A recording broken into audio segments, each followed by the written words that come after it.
Welcome to Within the Frame, where we bring the most pressing issues across the globe into focus. I'm Kim Mok-yeon. With U.S. President Donald Trump now on his second term, America First is once again driving U.S. trade policy, placing South Korea back on the front lines of high-stakes economic negotiations. From tariffs and energy cooperation to regional headquarters strategies and regulatory reform, the U.S. Korea alliance is being reshaped in real time. Adding to the urgency, South Korea's new administration takes office on June 4th, just as bilateral talks with Washington enter a critical phase. With rising uncertainty, but also new opportunities, how can the two allies build a stronger and future-focused partnership?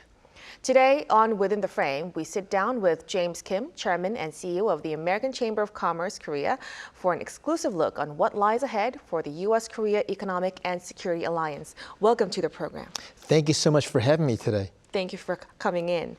So let's begin right away, Mr. Kim. So with a broader picture, ever since his inauguration, the Trump administration has been focusing on his America First policies. And due to this, tariff negotiations between Seoul and Washington have gained momentum. As of the moment, could you give us an assessment of the overall state of U.S.-Korea economic cooperation? Of course. I just want to start by saying that the U.S. and Korea have enjoyed 73 years of a very important relationship together. And overall, it's been very, very positive. So as we look at just all the discussions that are underway, I'm being told that things are going very well. I was in Jeju a few weeks ago and actually met with Ambassador Jameson Greer. And as he has publicly stated, along with Secretary of Treasury Scott Bessent, they look at Korea as very, very forward-leaning with the negotiations. And I think the Korea team has done a very, very good job of really talking about what makes sense and what they can do to really help with a win-win strategy. Obviously, because we don't have a president in South Korea, it does create some timing delays. But I do believe that eventually we will have a very good win-win scenario. Well, that's very good to hear. And it seems like we're entering a very pivotal time right now. So building on that, in your past interview, you've emphasized the role that Korean business leaders must play in trade negotiations with Washington. So to be specific, what kind of specific function do you think the business leaders should do to, become private diplomatic channels amid, this trade negotiations with Washington? Of course. When you look at President Trump's cabinet, he is surrounded by very strong, very experienced business people in his cabinet, whether it's Elon Musk, whether it's Secretary of the Treasury Scott Bessent, Howard Lutnick. These people are very seasoned business people. And because of that, I believe that President Trump could really form his right economic vision using these business people as a real asset. Although the Korean cabinet and the Korean leaders do a very good job, I do believe that the right Korean business leaders can really amplify and help their negotiations with the U.S. I believe that people like Chairman Choi Tae-won, who is the head of the Korea Chamber of Commerce, is already doing that, as he had invited a delegation from Korea to Washington, D.C. I always like the work from Chairman Jung Il-sun from Hyundai. Just his visibility and his credibility is very helpful. And the very fact that Hyundai was the first to step up and make a huge $21 billion commitment to the U.S. shows strong leadership and positions Korea as the right country that can take it forward. Right. So this business-led leadership diplomacy would definitely give a push, especially when government-level talks hit roadblocks as well. Now, speaking of this government strategy, now it's always critical, but in negotiations with the Trump second era, what should be the top priority in foreign and trade policy preparations for South Korea's incoming administration?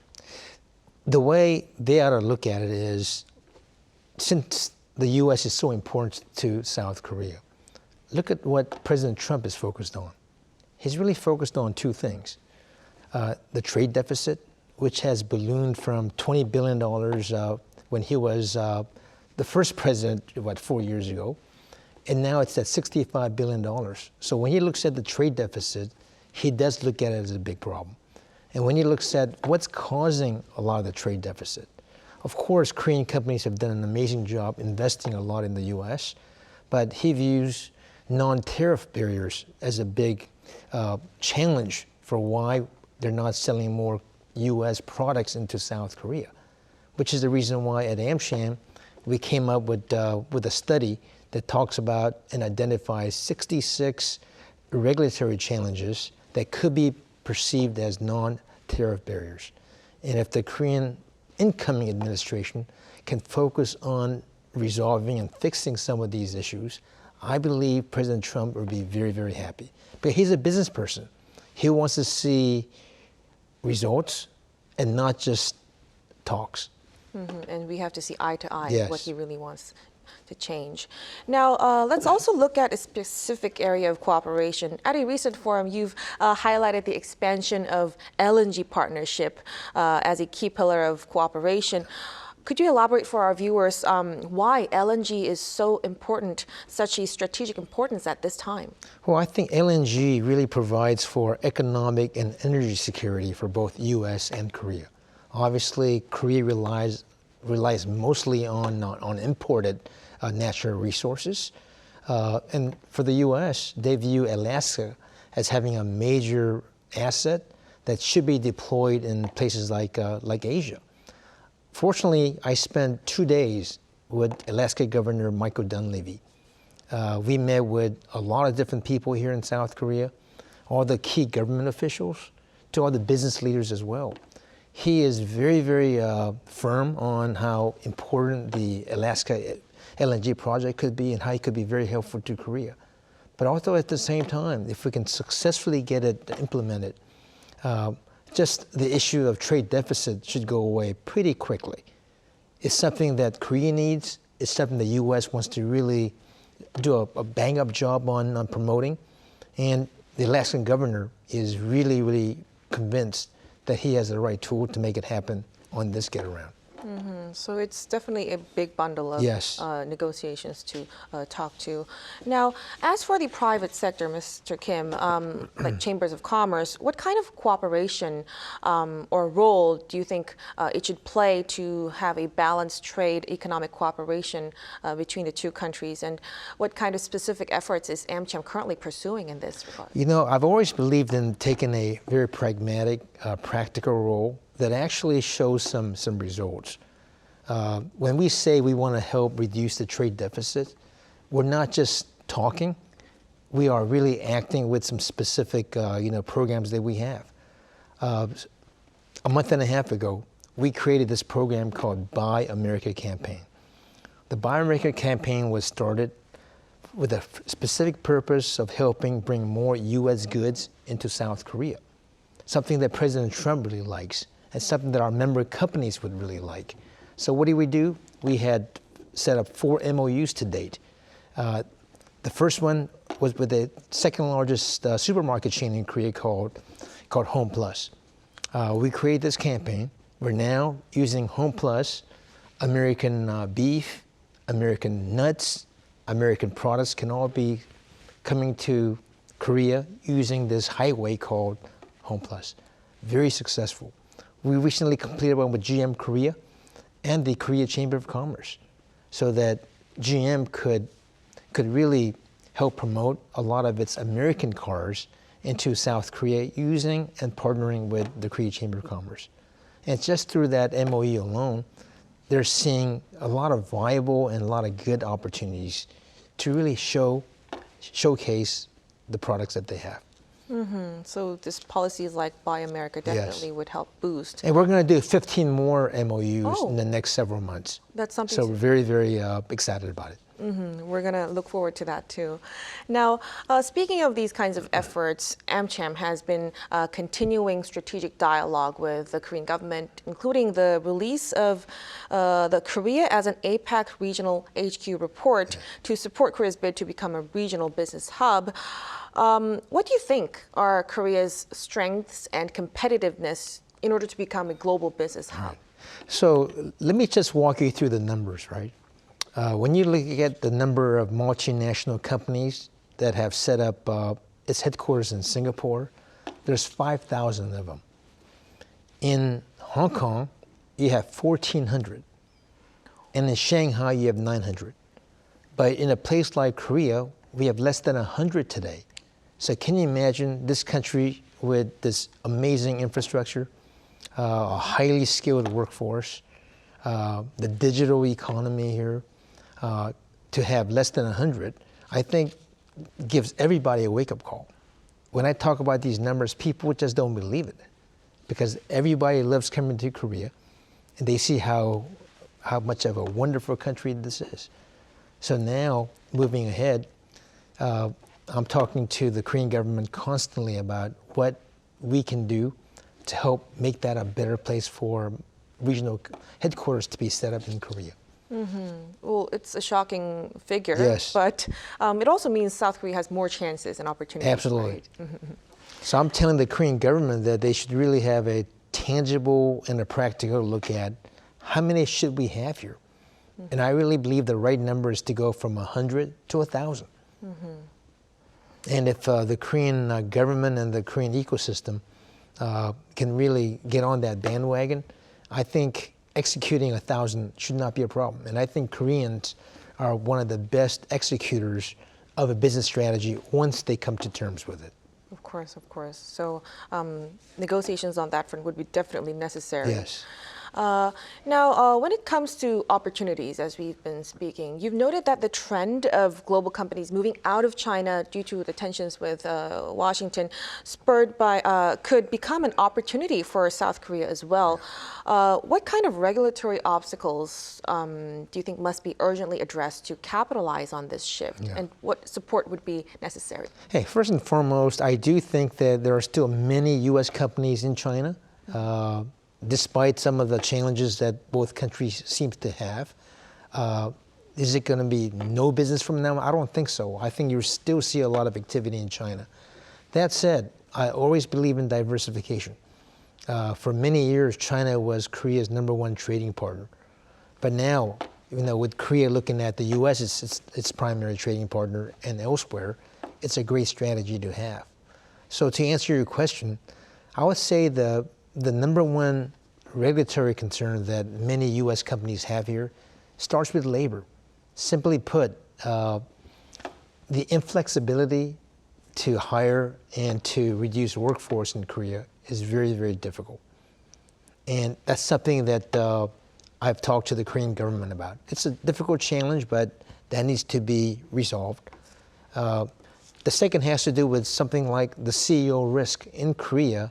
Unlike other countries, the CEO is personally liable, both criminally and professionally, on anything that happens under their watch. So it puts an unnecessary burden on CEOs who may not be responsible for some of those things that could happen under their watch. So those are a couple of things that are concerning. And third is taxation. Just a consistent, clear tax policy, I think, is very, very important. And I think the Korean government has done a decent job of fixing some of these things. But if you really want to compete with Singapore, Hong Kong, I think we need to step it up in all fronts. So labor flexibility and reducing CEO Yes. risk and also taxation Yes. would be helpful to address. Now, let's also look at the policy implementation front. You recently met with key presidential candidates we hear, including Kim Moon-soo of PPP and Lee Jun-suk of RRP.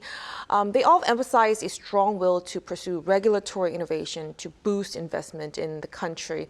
Well, although past administration had also pushed with these pro-business reforms, many seem to have failed to produce tangible results. What do you think were the underlying reasons for this, and what can we do differently from now on? Of course. I think that whoever becomes president, they need to, obviously put a strong team behind them. Besides candidate Lee Jun-suk and candidate Kim Moon-soo, I also had a chance to meet with the candidate Lee Jae-myung as well. They obviously all offer something different. Some are a lot more conviction on things like the U.S. relations. But I do think whoever they surround themselves with would be very, very important. And I think that all the candidates will do quite well. But they need a strong team behind them, because when it comes to U.S. Korea relations, which is a topic that I'm very interested in, the right people need to really work together so that they could have the right win-win scenario. And if that relationship isn't there, it doesn't matter what you promise, it's just not going to work. So when you mean strong team, it means the team has to be having a single goal together. Yes. Right. So as we've been speaking, South Korea's new administration will be coming in on June 4th, and it will need to lead the trade negotiations with the second Trump administration and also attract global investment. In your view, what should the U.S.-South Korea economic cooperation head towards, and what roles and goals do you think AMCHAM envision itself to strengthen partnership moving forward? You know, we look at our role as a bridge in the economic front between U.S. and Korea. We are a non-political, non-partisan organization. So for our 73 years of history, we have worked with Democratic, administration, Republican administration, and here in Korea, very similar. So we feel we've had a very good relationship. So for us, we just want to ensure that the U.S. companies operating in Korea can get its fair share, fair opportunity to compete, and do a lot of business here, which is helpful for the Korean economy. At the same time, we want to help Korean companies invest in America. That's something that President Trump is very, very interested in. So that's the bridge that we facilitate. And through the platform and the ecosystem we have, we feel we can be very helpful to the incoming Korean administration. Indeed, indeed. So it feels like South Korea and Washington is entering a defining moment in terms of cooperation, and AMCHAM is definitely doing a great role in becoming a bridge between the two countries. Now, before we wrap up our discussion, Mr. Kim, beyond trade deals and investment flows, public diplomacy also is a vital importance in shaping bilateral ties. And Arirang TV, of course, is an international broadcaster. It contributes to Korean global image and outreach. In your view, what role can media outlets like Arirang TV play in, strengthening Seoul-Washington diplomacy economically as well during the second term of President Trump? I've been in Korea now for 21 years, and I've had a very strong relationship with Arirang TV, even when I was the former CEO of Yahoo Korea 21 years ago. I remember a strong collaboration project we had with the president of South Korea, with Arirang TV. And that became a very public, global event. So I'm very pleased that we've had such a powerful relationship with Arirang TV. I also think that Arirang TV may be pretty well known in some of the Southeast Asian countries, but in the U.S., I believe that if Arirang TV can kind of expand on its branding, that'll be very helpful. But look at the amazing talent that Arirang TV has really fostered. Give you a couple of examples. You have Sherry Kong. You have Sherry Kong from CNBC, right? You have Sherry An from Bloomberg. They're both originally, offspring from Arirang TV. So the very fact you guys can do that here is a real testament to the Arirang TV organization. And I think that I've seen huge improvements from 21 years ago, and I think it will get only better as the U.S. and Korea becomes even more important. And Arirang TV is going to be a very important, conduit for it. And we want to be helpful with that. Wow. So it really means a lot coming from someone who's been with Arirang TV from 20 years back. So broadcasters like Arirang hope to play a more meaningful role in fostering deeper understanding between the two countries. And someone like you, you've been here 9 years. I followed you on TV on all the different coverages, and you do an amazing job. So keep it up. Wow, thank you so much. Well, so I'm afraid we will have to conclude our super interesting discussion right now, but we really sincerely appreciate your time and your insights tonight. Great. Thank you so much for having me today. Thank you. Now that'll be all from us on Within the Frame. Be sure to tune in again next time as we continue to explore the stories that matter. Until then, stay informed and engaged.